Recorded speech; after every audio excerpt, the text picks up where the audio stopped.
आज के कन्वर्सेशन में हमारे साथ डीएसपी जगवीर सिंह जी हैं। अम्बाला यूनिट देखते हैं ये। तो आपका स्वागत है। Thank you sir. और ये ड्रग्स के मामले में जो लोगों में आम धारणाएं होती है, तो उसको दुरुस्त करने के उद्देश्य से हम ये बात करने आज आए हैं। और हरियाणा में अगर देखें कि पुलिस अधिकारियों में जो उन्होंने पूरे समर्पण के भाव से काफ़ी कमिटमेंट ले करके इस काम में जो लगे हुए हैं, तो उनमें से अगर 3-4 डीएसपी स्तर के अधिकारियों का नाम कहें, तो उनमें से एक जगवीर सिंह जी भी हैं। तो आप इतना प्रयास करते हैं इस मुद्दे को लेकर, इसके लिए आप बधाई के पात्र हैं। थैंक यू क्यों करते हैं? सर। इसके लिए 2-3 रीज़न है सर। एक तो जो आज का ज्वलंत मुद्दा है सर, एनडीपीएस का जो बढ़ रहा है, तो उससे रिलेटेड है। और ये नोबल कॉज भी है सर हमारी सोसाइटी के। चुनौती भी तो है। बिल्कुल सर, हमारी जवाबदेही है। और as a police officer, as a part of enforcement agency, ये हमारे लिए एक चैलेंज भी है सर। आप जब अप्रोच करते हैं इस प्रॉब्लम को, तो आपकी क्या भावना होती है? वो गुस्सा आता है या लगता है ड्यूटी है, करना पड़ रहा है? कैसा लगता है? नहीं सर, हम एक इसको टोटली प्रोफेशनलिज्म के नज़रिए से हम देखते हैं। और एक प्रोफेशनल अप्रोच रख के ही सर हम इसमें काम करते हैं। और क्योंकि हमारा जो स्टेट नारकोटिक्स कंट्रोल ब्यूरो है सर, तो हम उसमें रिसर्च वर्क के तौर पर ही काम करते हैं क्या सर। क्या प्रोफेशनलिज्म के बारे में पूछा, क्या है? क्या मतलब है प्रोफेशनलिज्म का? हम सर उसमें पूरा बारीकी में जाके सर उसका एक टोटल जैसे उदाहरण दें, उदाहरण के तौर पर बताएं। उदाहरण के तौर पर सर, हम जैसे किसी को ड्रग का भी हम एनालाइज करते हैं। उसका उसकी वजह क्या है प्रेवलेंस की, उसके रेपरकेशंस क्या हैं, उसके रीजंस क्या हैं, और उसको पसंद क्यों करते हैं अलग अलग कैटेगरी जो उसके कंज्यूमर्स हैं।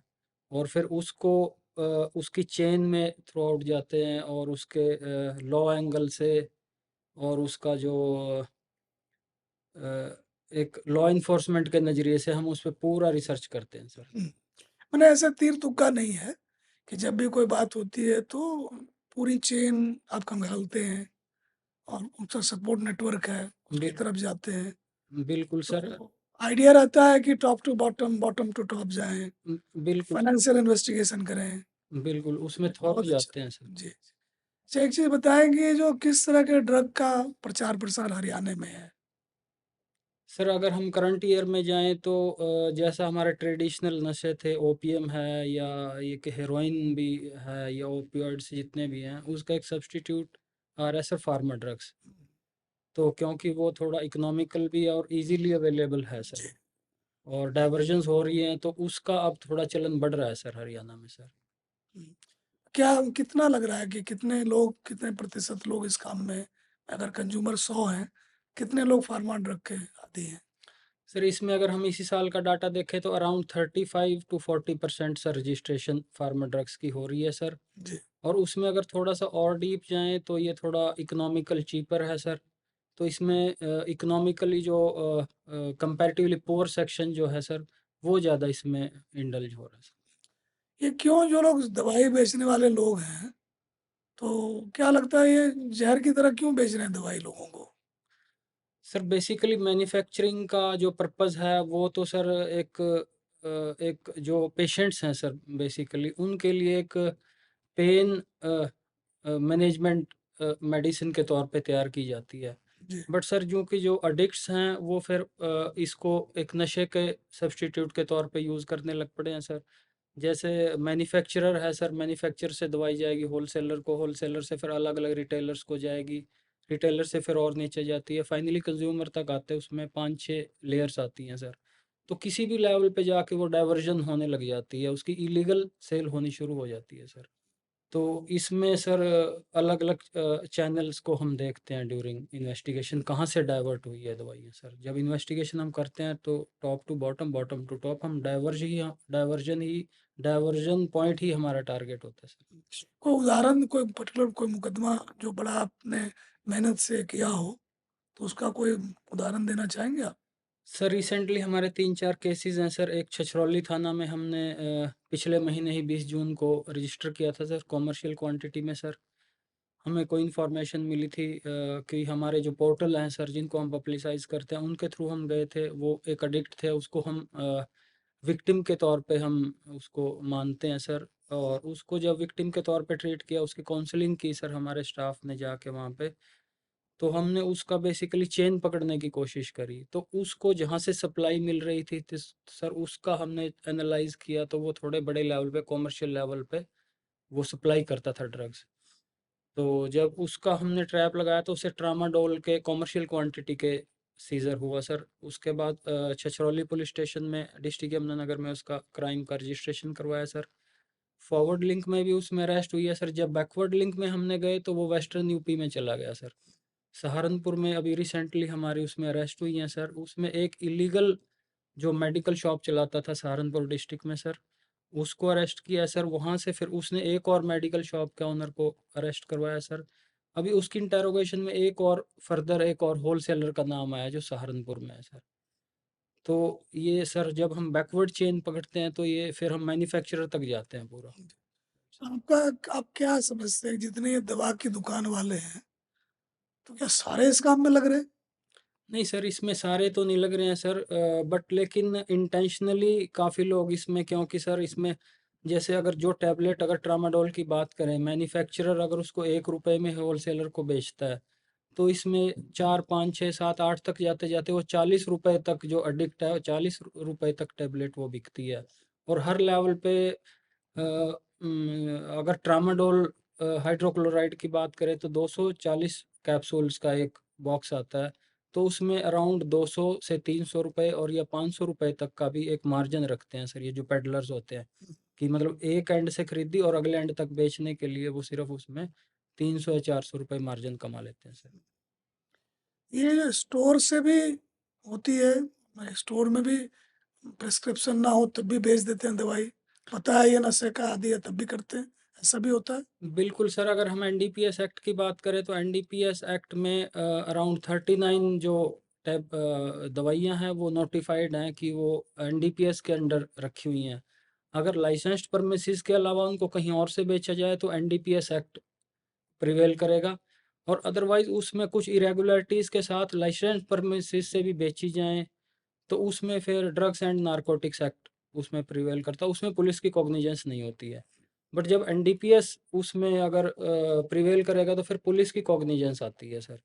तो उसमें क्या था, अगर हम करंट ईयर की बात करें, जो अभी तक का हमारा एक्सपीरियंस है, तो ज़्यादातर होलसेलर्स से डाइवर्जन हो रही है सर। हम अपने जो हमारे हम मुकदमे दर्ज किए हैं सर, उसमें मैन्युफैक्चरर से भी और ट्रेडर से भी, सबसे हमने इन्वेस्टिगेशन में इन्वॉल्व किया है। बट ज़्यादातर केसेस में होलसेलर से डाइवर्ट हो रही है सर, इलीगल सेल जो है। तो क्यों, प्रॉफिट मोटिव है उनका, क्या है? बिल्कुल सर, डेफिनेटली अगर रिटेलर को, लाइसेंस रिटेलर को बेचेंगे और बिल पे बेचेंगे, तो उसका एक फिक्स प्राइस है सर। उस एमआरपी से ज़्यादा नहीं बेच सकते। अगर इलीगल सेल में जाएंगे, तो उससे ज़्यादा रेट पे बिकती है सर। कितना ज्यादा? सर वो डिपेंड है सर, उसका डिमांड और सप्लाई पे क्या। अगर हम कंज्यूमर की बात करें, तो एंड कंज्यूमर तक, मतलब जितना ज़्यादा बॉटम पे जाती रहेगी, उतना ज़्यादा मार्जिन बढ़ता रहता है सर इसमें। होलसेलर से अगर अगर ये कहें कि 2 रुपए में चली है, जी सर। तो उन्होंने एवरेज कंज्यूमर जाते जाते कितने की हो जाती है? सर ये अराउंड 40 to 45, जितने अभी तक हमने केस मतलब इन्वेस्टिगेट किए हैं, उसमें 40 रुपीज़ और 45 रुपीज़ सिंगल कैप्सूल तक पहुंचा है सर। तो हम ये कहें कि अगर होलसेलर से रिटेलर और रिटेलर से अगर पेशेंट को दवाई जाए बिकेगी, सर तो हार्डली 2 रुपए की कमाई होगी। बिल्कुल सर, एग्जैक्टली सर। और अगर वो कोई जो जो एडिक्ट है उसको बेची जाती है, सर तो 40 रुपए की कमाई होगी, यस सर, बिल्कुल सर। 20 से 22 गुना। Depending on availability and paying capacity of औसतन बात कंज्यूमर। कर रहे हैं। राइट सर, बिल्कुल। ये जो 20-22 गुना ज्यादा कमाई है सर एडिक्ट को बेचने से, जी सर, तो यही लोगों को मोटिवेट करता है इस तरह काम के लिए। बिल्कुल सर, बिल्कुल। इसमें एक और बात है कि जो दवाई के दुकान वाले हैं, तो उनका तो अच्छा खासा समाज में प्रतिष्ठा भी है। बिल्कुल सर। कि दवाई की दुकान है इनकी, या पेट्रोल पंप है, किराने की दुकान है, इस श्रेणी के हैं। सर लेकिन आप देखें कि ये तो बिल्कुल ही ड्रग डीलर का अड्डा बनाए बैठे हुए हैं। तो आपको क्या लगता है, सरकार का क्या अप्रोच होना चाहिए इनके प्रति? बिल्कुल सर, इसमें तो एक इसकी मॉनिटरिंग का कोई पोर्टल या इस पे निगरानी रखने की आवश्यकता है सर। और उसमें क्योंकि सर ये इंटर स्टेट रिलेटेड है सर, मैन्युफैक्चर अगर हिमाचल और उत्तराखंड में बैठा है तो होलसेलर उत्तर प्रदेश और राजस्थान में बैठे हैं सर, और वहाँ से फिर अक्रॉस द बॉर्डर पुश होती है सर इलीगली। तो एक नेशनल लेवल पे इसका एक मॉनिटरिंग का कोई मैकेनिज्म बनाने की आवश्यकता है सर। जो फार्मा ड्रग्स मैन्युफैक्चरर से चला है, तो होलसेलर रिटेलर के थ्रू सिर्फ वो पेशेंट तक पहुंचे, सर राइट सर, उसकी इलीगल सेल ना हो सर। लीगल सेल नहीं हो, एज ए ड्रग वो सप्लाई नहीं हो, बिल्कुल राइट एज ए मेडिसिन ही सप्लाई होता रहे। राइट तो सर। आपकी समझ से पोर्टल बन जाए तो इससे बात बन सकती है। बिल्कुल सर। जी, अच्छा। ये हरियाणा में फार्मा ड्रग की समस्या सबसे ज्यादा किसके जिले में है? सर अगर हम रीजन वाइज इसको देखें तो अगर शिवालिक फुट हिल्स की बात करें तो कालका, नारायणगढ़, शाहजादपुर, पंचकुला, अम्बाला डिस्ट्रिक्ट का एरिया और यमुनानगर का एरिया सर, अपना ये छछरौली, सढौरा, इस बेल्ट में ज़्यादा प्रेवलेंस में है सर। और इसके अलावा सर अपना इसमें पलवल में और मेवात में भी जो हम रजिस्ट्रेशन देखते हैं तो वहाँ भी फार्मा ड्रग्स के काफ़ी केसेस हैं। हिसार के अंदर भी रिसेंटली बड़े सीजर्स हुए हैं फार्मा ड्रग्स के सर। सिरसा में कहते हैं कि उधर से नशीली गोली के लिए पंजाब से इधर आते हैं, क्या सच है? सर ये बेसिकली तो जो मैन्युफैक्चरर्स हैं सर वो तो मैक्सिमम उत्तराखंड का हम बात करें तो हरिद्वार डिस्ट्रिक्ट और नानकमत्ता रीजन है जो नेपाल बॉर्डर के साथ उत्तराखंड का, और सर एक रुद्रपुर एरिया पड़ता है, वहाँ पे मैन्युफैक्चरिंग ज़्यादा है। हिमाचल में बात करें तो बद्दी, परवाणू, सोलन और कालाम, यहाँ पे फार्मा की मैन्युफैक्चरिंग ज़्यादा है सर। तो ये होलसेलर्स के पास तो ऑल इंडिया में जाती है सर। लेकिन जहाँ जिस चीज़ की सर बहुत ज़्यादा बल्क में मैन्युफैक्चरिंग होती है जिन भी एनआरएक्स ड्रग्स की सर, वो फाइनली पुश नॉर्थ की तरफ ही होती हैं सर। वो पंजाब, उसका उसका मेन टारगेट पंजाब रहता है सर। तो पंजाब से फिर आगे भी फर्दर ये जाने लगी जो हरियाणा का बॉर्डरिंग एरिया है। बट अगर हम बात करें यमुनानगर, अम्बाला, पानीपत और करनाल की, तो वेस्टर्न यूपी से ज़्यादा पुश हो रही हैं सर अब करंट ईयर में सर। फार्मा ड्रग जब बोलते हैं तो इसका क्या मतलब हुआ? सर फार्मा ड्रग्स होती हैं प्रेस्क्राइब ड्रग्स सर, जो हम पेशेंट्स जाते हैं बीमार होते हैं तो उसका जो एक ड्रग रिलीफ जो दवाइयाँ होती हैं सर, उनको प्रेस्क्राइब करता है डॉक्टर सर। इसमें 4 तरह की होती हैं, कैप्सूल्स भी हैं इसमें, टेबलेट भी हैं, इंजेक्शन भी हैं और सिरप्स भी हैं सर, जो कॉमनली अब प्रैक्टिस में है सर। उसका इलीगल यूज़ जब होने लग गया तो वो फिर फार्मा इलीगल उसमें आ गया सर। एक कफ सिरप का हम सुनते हैं कि नॉर्थ ईस्ट में काफी कंजम्पशन उसका है, और कुछ दिन पहले सोनीपत का कोई बंदा तो वो भी पकड़ा गया था उधर। तो आपको क्या लगता है कि हरियाणा सिर्फ विक्टिम नहीं है, ट्रांजिट स्टेट भी है? बिल्कुल सर, एग्जैक्टली ये तो जहाँ पे मैन्युफैक्चरिंग है सर, तो वो होलसेलर्स को जाएगी वहाँ से, और होलसेलर से इसमें कॉमन एक और आजकल जो प्रैक्टिस है सर, कि मैन्युफैक्चरर से होलसेलर को जाएगी। बट वो क्या करते हैं कि एक ट्रांसपोर्टेशन कॉस्ट बताने के लिए, अगर सपोज होलसेलर होलसेलर ने पंजाब में या नॉर्थ ईस्ट में भेजनी है, तो वो डायरेक्ट रिक्वेस्ट करके मैन्युफैक्चरर से उसी स्टेट में भिजवा देता है वो। तो उसमें ट्रांजिट भी हो रहा है सर, ये बिल्कुल लॉन्च पैड भी कई जगह है सर जहाँ पे ज़्यादा खपत है सर। अगर होलसेलर हरियाणा का है तो मेवात में हरियाणा की बात करें तो, और इसकी कोडीन सिरप की बात करें तो मेवात में काफ़ी ज़्यादा बल्क में पिछले साल भी पकड़ी गई है सर सिरप। जो लॉन्च पैड की बात आपने की, इसका क्या मतलब है? सर लॉन्च पैड मीन्स कि प्लेटफॉर्म यहाँ बना और यहाँ से इजेक्ट फिर नॉर्थ ईस्ट में हुई है सर दवाइयाँ। तो इसमें पुलिस विभाग के अलावा जो आप धरपकड़ कर रहे हैं, और किन की भूमिका है?